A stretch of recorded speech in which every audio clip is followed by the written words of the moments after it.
peeps, Peg City. Welcome to Beer for Breakfast, Oot and a Boot at Interstellar Rodeo. They call me Bruce, Amanda's on the camera, and we are backstage with Leonard Sumner. You know him from his critically acclaimed album, Res Poetry. He's going to be on the stage a little bit later today. We got him beforehand. Welcome to Beer for Breakfast. Thank you. Thanks for having me. And we're going to get deep and heavy. One of the things that has occurred over the last year was this great box set called Native North American, and it's like an Alan Lomax preservation of Aboriginal music, and it celebrates folks like Curtis Johnny, Shin Goose, and it was a powerful moment at the Winnipeg Folk Festival. And things are changing. How important is the preservation of culture, even if you haven't grown up with it, or maybe rediscovering? I think it's important for identity. It's the original practices of these lands, you know what I mean? So it's important to recognize those kind of things.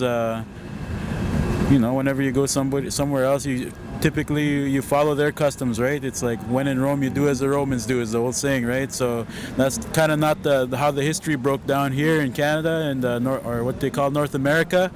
But I think it's important for people just to practice as much of the culture as they can, learn as much of the language as they can, and a lot of these things were made illegal, or it was something that was forcefully removed from a lot of communities. So understand that for young people, it's not their fault that maybe they didn't learn their language, and for older people, like it's not their fault that they were punished for trying to speak the languages, right? So I think those are kind of important things to always remember, and just to keep in mind as we move into the future.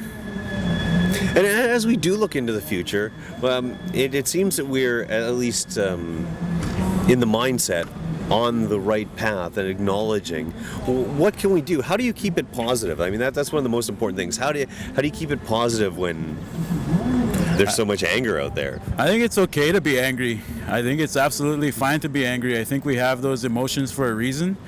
And if something is unjust, then you should be angry about it. And it's not a one-sided thing, Like you look at what happened yesterday with this past week, where a young man in Saskatchewan was shot by a farmer. A young Indigenous man was shot by a farmer, and he was killed. And I think we should be angry when stuff like that happens. I think it should be collective anger. Like that is not acceptable. So as far as remaining positive, I think. It's important to remain positive, but also to keep in mind that Canada is a very wealthy nation, and it's built off the resources of Indigenous peoples, right? So I don't think there should be any people here that come here to struggle, anybody that moves here, there's enough resources for everybody to kind of live a good life, you know what I mean? So that would be a positive thing that I'm trying to keep in mind, is just there is enough here for everybody, so why is there such a disparity in a lot of cases, Why are there communities without a road to them? Why are there communities without power to them? Why are there communities without sewer and water to them? That's what we need to correct. Getting off that soapbox and back to the positive, mentorship. Yeah. We always talk about we have to educate the youth, and that is the key, regardless of the situation. And you're actually doing that. You're along with your tour, you visit a lot of First Nations in amongst your tour, as opposed to, or I shouldn't say as opposed to, but in addition to quote unquote regular tour stops. Yeah. And you participate in mentoring the youth. Tell us about that and the importance. I think it's something that's being called upon by a lot of First Nations. They want to see young Indigenous people that are doing well in mainstream society. So that's what I do. I go back to where a lot of the places that people don't necessarily get to visit, and I'll go play music there, and I'll do a little workshop about how to write a song, or just the importance of expression through art. It's just one of those things, I like giving back, you know what I mean? I think it's in my nature to be that way, so I do as much as I can without, exhausting myself, which I have done, So it's kind of walking the fine line. There's, walking a tightrope between living in the mainstream world and living in 2016 as an Indigenous person, but also carrying on the values of my ancestors, which is to be generous and caring and to give back, And another person that shares those values, Mr. Steve Earle, one of our favorites, and one of my favorite photos on Facebook is you handing Steve Earle an autographed copy of Res Poetry, Yeah. and the look on his face was genuine. Yeah. Tell us about that moment for you. It's funny. Actually, I didn't know Steve Earle was in town that time. He was playing at McPhillips Street Station, and I found out late.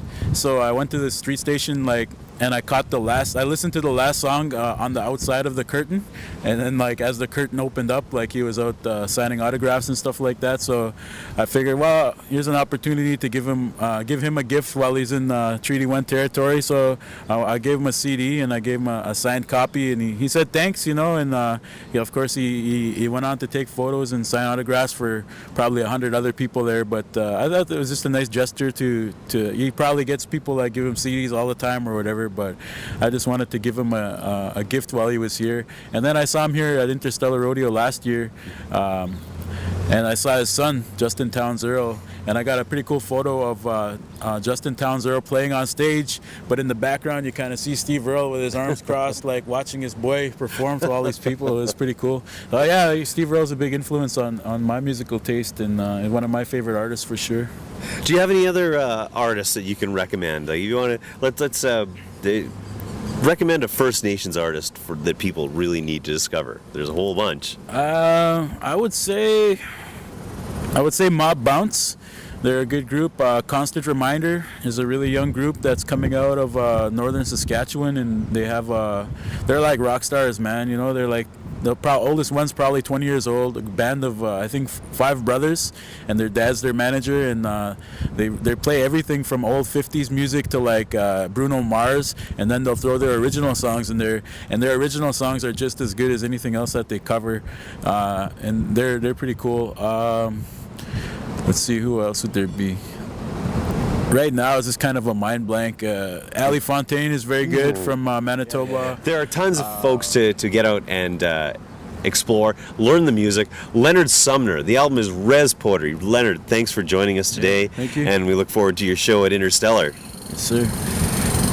This is Beer for Breakfast, Oot and Boot at Interstellar Rodeo. Until we meet again, be good, have fun, stay motivated.